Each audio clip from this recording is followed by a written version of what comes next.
I don't usually do this, but I want to redo on answering one of the mailbag questions from this week. I was asked, what are my thoughts about Rafa's take on Djokovic and the GOAT race? And looking back and reading the comments, I just think my response left people with more questions than answers. So I'm back. And by the end of this video, you're going to have a really good idea of exactly where I stand on the GOAT conversation, because I am going to say it very, very explicitly, which is something I don't think I've done since Novak Djokovic became the all-time leader in major titles. And it's something that I don't talk about very often, never have since starting this channel and talking about tennis 5 years ago. I've been doing this. I've basically rarely discussed it. Always because I feel that there's nothing I can say that's original and interesting on the topic. I don't think it's a topic that has been very interesting to talk about over the years. It is certainly not, as this commenter suggested, an attempt to not alienate a segment of my fans. Because the reality is, first of all, I think there are more Djokovic fans that watch this channel than there are Federer fans and Nadal fans. Of course, there are fans of all three. But when I look at the analytics, I am always blown away at how many people are watching in Serbia. So shout out to that. And I don't think it's an unpopular opinion anymore at all. I think most media in their coverage of Djokovic's 23rd major at Roland Garros this year basically anointed him the GOAT. I don't think it's unpopular anymore. I don't think it alienates very much. But I've chosen in my coverage to talk about other stuff that I think is more interesting. So let's do this. First of all, when I was asked that comment, I had just gotten done some reading in the morning, and part of my reading was an interview that Nadal gave to AS, a Spanish newspaper, where he basically conceded that Djokovic is the GOAT based on his accomplishments, essentially. And that is what I was responding to. But after reading the comments, I started to realize, and I thought maybe this was the case even before I had read the comments, but what people really wanted me to give my opinion on was this quote that was to Movistar earlier in the week, where Nadal said, "I'm not frustrated for a simple reason. I believe that within my means, I've done everything possible to ensure that things go as smoothly as possible for me. Novak could be frustrated because he lives everything more intensely, and that's why he's the best." So look, there might be some rough translation there. There might not be, but the vibe I think that everybody kind of got from the quote was, I'm all right. I'm all right that I didn't get the most major titles of all time, but if Novak didn't get it, he would be frustrated. My opinion on the comments are pretty simple. I've highlighted the top part in green. That's the part that I think was totally okay and honest and something that really should be taken for what it is.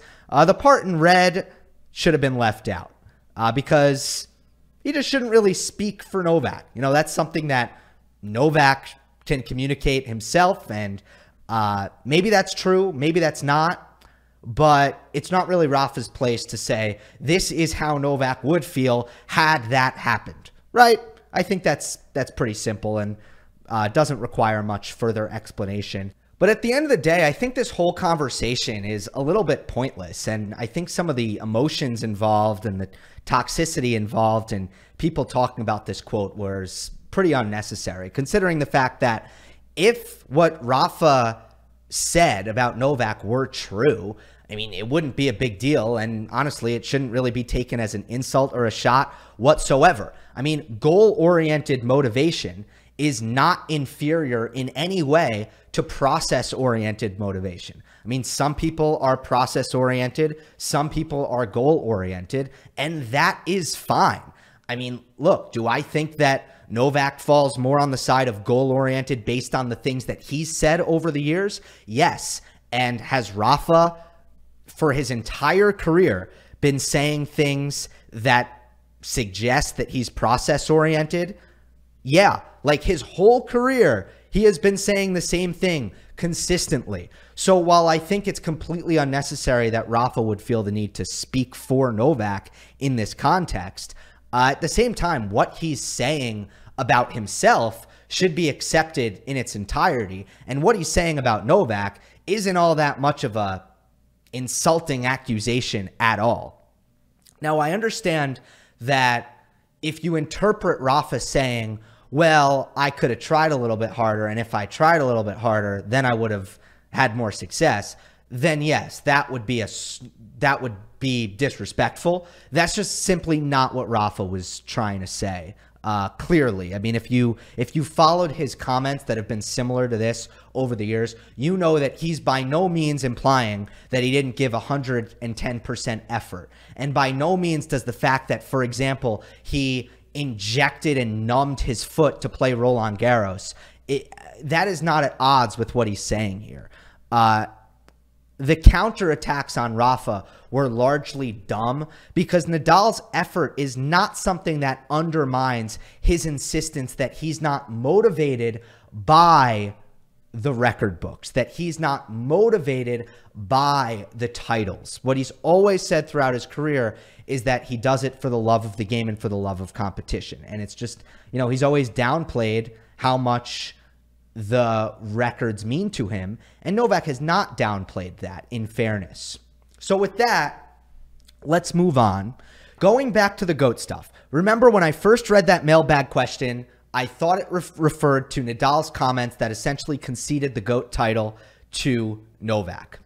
And in response to that, I argued that Rafa should say as much, that he has no real choice other than to say what he said, which is the numbers are the numbers, and the numbers favor Novak. That's it.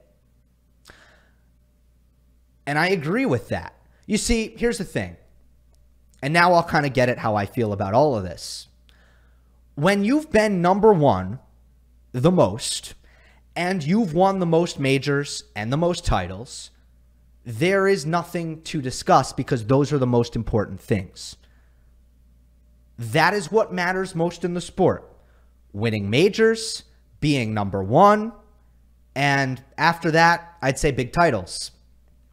And again, with Novak kind of having the clean sweep, there is very little debate about who the most accomplished player of all time is. And considering that Federer and Nadal played under very similar circumstances alongside Novak, and they largely competed against each other, the whole thing becomes very, very simple.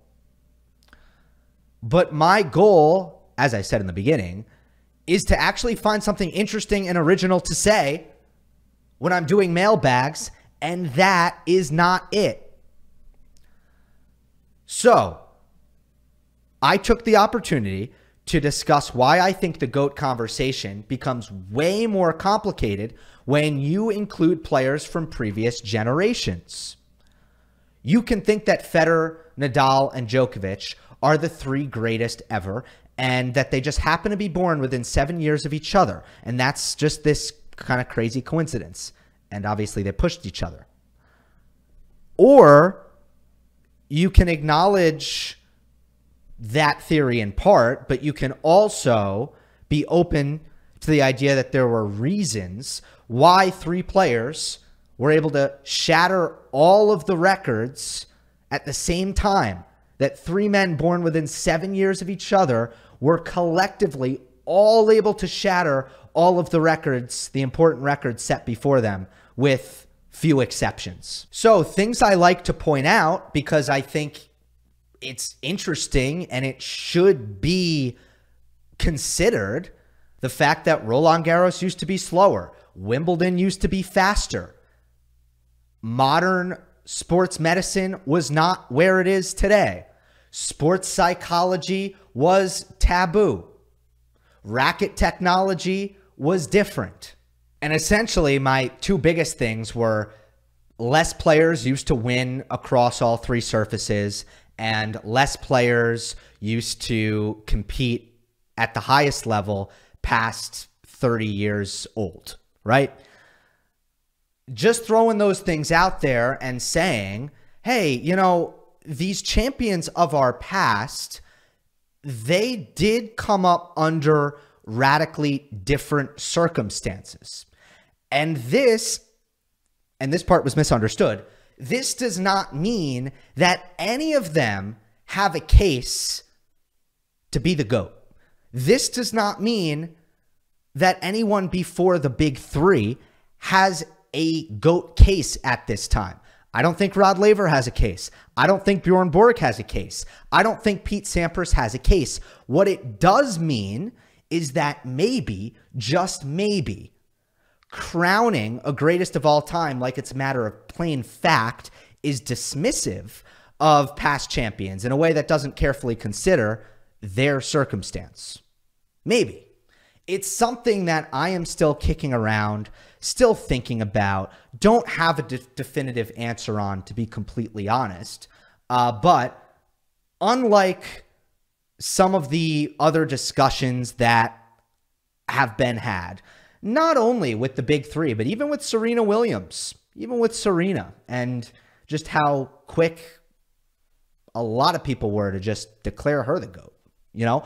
I think there is a lot of erasure and a lack of deep thinking that goes on about the past. So the reason I talked about all this when the Nadal comments came up is because I actually think it's more simple when it comes to evaluating and measuring the big three next to each other. And yes, there are advantages and disadvantages that all three of them had in regards to each other, but we know how that's always been from the start. Everyone with their own agendas and their own biases can tilt that conversation and skew kind of the evidence however they really want to do so. And at the end of the day, it was always going to be about who gets the records. And you can talk about each player's advantages and disadvantages and circumstances, but at the end of the day, it was a lot more similar when you look at the three compared to if you are comparing them to a Rod Laver, obviously. And that was the point that I was trying to make. But in all of that, obviously, there's a lot of nuance. I don't think I did a very good job communicating. So I felt like it left people a little bit confused. You want like one neat statement? I'll give you one neat statement. Here it is. This is my current stance on GOAT status. To me, the GOAT is either Novak Djokovic or there is no GOAT at all. Those are the two options. If you give me any other name that is not Novak Djokovic, I will reject it. I will argue against it. The only acceptable answer to me is Novak Djokovic. Or, and this is also an acceptable answer to me, or you could say, I don't really think it's fair that there is a GOAT at all. Again, I'm still considering these two options. I might settle at some point down the road. I might settle on one or the other. I think maybe by the time Novak retires, I will have thought about it and studied and considered enough to feel good about one or the other, or maybe not. I don't know. In the past, I've also talked about my belief that a lot of these greats are in the same tier, which is the tier 1, the A+ tier. I still think that's a better way to look at tennis history than to try to put them in a list. I think you can be more accurate that way. I think you can understand the levels to the game in a better way when you use tiers instead of lists. I've always felt that way. I still feel that way. But when it comes to the actual title of greatest of all time, and I don't look at it from a fan standpoint where if you want to have a GOAT, go at it, right? But I feel like I have a little bit of a responsibility as someone with a platform where if I am going to just say as a matter of fact someone is the GOAT, well, I better feel like it's on really, really solid ground. And I'm going to be responsible with it, honestly. Now, that brings to mind what was the top comment on my mailbag video, which got 80 likes.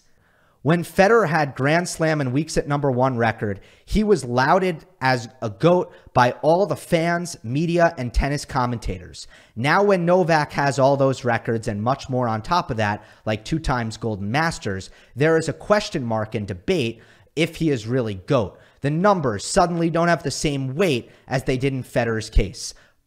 Bunch of hypocrites who just can't get over the fact that some guy from a small, unpopular country is GOAT in a sport for the rich and privileged.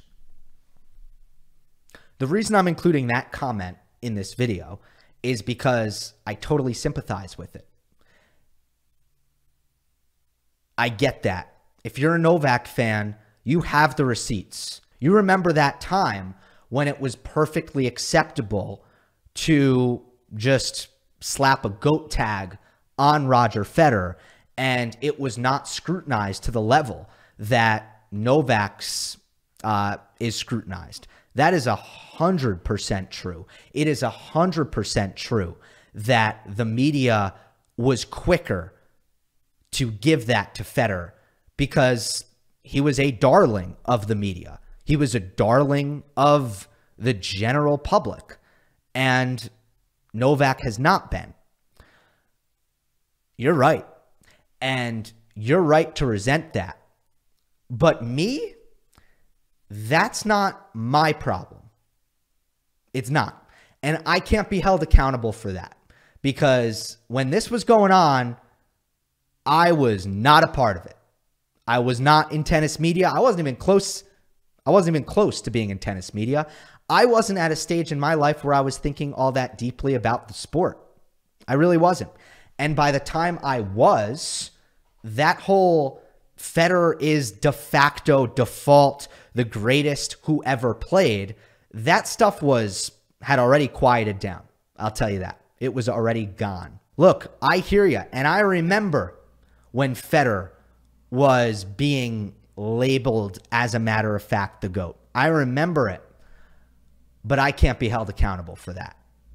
So I hear you. I agree with you. I sympathize with it. But it ain't my problem. And now you know where I stand. Hope you enjoyed. Don't forget to subscribe. I'll see you next time.